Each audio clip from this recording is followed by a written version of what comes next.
Yes, welcome back everyone.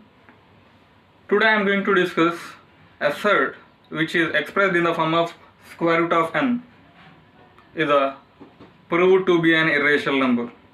See, as we know that any number which is written in the form of under root n where n can't be a perfect square, that is said to be irrational number.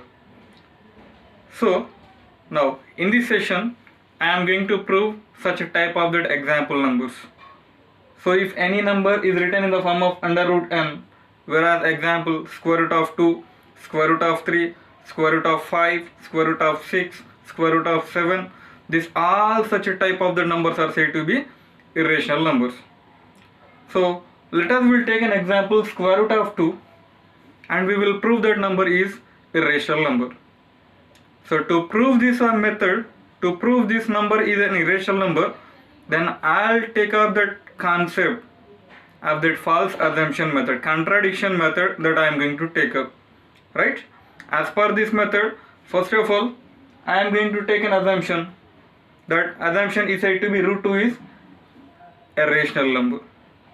See, I don't know whether it is a rational or not, but I assume to be root 2 is a rational number. If it is rational number, then it can be expressed in the form of p by q. Every rational number is possible to express in the form of p by q, whereas p and q are integers and q is not is equals to 0. Right? So root 2 also is possible to express in the form of p by q. Sometimes rational numbers cannot simplify it. We can't get all rational numbers in that form of lowest fractions, lowest form of the rational numbers. So I suppose I consider that this square root of 2 which I written in the form of p by q, where both p and q are having somewhat common factor. So I am going to reduce that p by q by eliminating that common factor. So I'll write the value p by q in the form of a by b, where a and b are co-prime numbers. What is meant by co-prime? Co-prime numbers are nothing but two numbers which are have only one as a common factor. We know that every number will contain one as a factor, but when the two numbers are having only one as a common factor, then it is said to be co-prime numbers. They are said to be co-prime numbers. Now let us come into our problem. After expressing root 2 is equals to a by b, then I am going to apply the transposition step. See, denominator b, I am transposing it to that LHS side. So it become b into root 2 equals to a. Right? So now in the continued process I am going to apply that square of square in both sides. So b into root 2 whole square, we got it equals to a whole square. So this can be written it as 2b square is equals to a square. Then what does it mean? If 2b square is equals to a square, then 2 divides a square clearly. If 2 divides a square, then automatically it divides 2. Right? According to that known theorem. So if 2 divides a, let us you have to consider a is equals to 2c for any integer c. Why I am taking this condition? Because I am going to express that value of a in terms of a 2 multiple. Because clearly a is divided by 2. So that I have taken a is equals to 2c for any other integer c. Then substitute this a is equals to 2c in the condition. 2b square is equals to a square.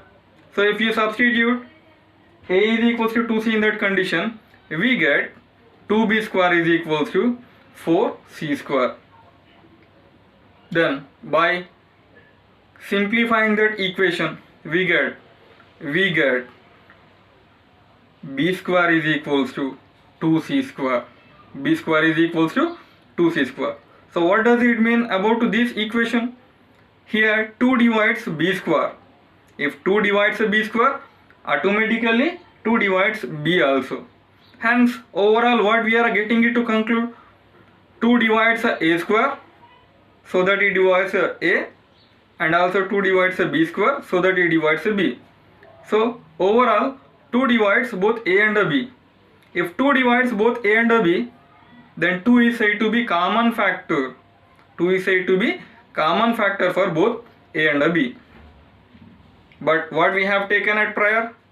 We have taken a and b are coprime numbers. According to the definition of coprime numbers, both a and b should contain only one as a common factor. But what we got by solving that problem? We got 2 is a common factor. Hence, our assumption, whatever we have taken, our assumption is root 2 is a rational number. But we contradict that fact that 2 is a common factor. If 2 is a common factor, our assumption is false.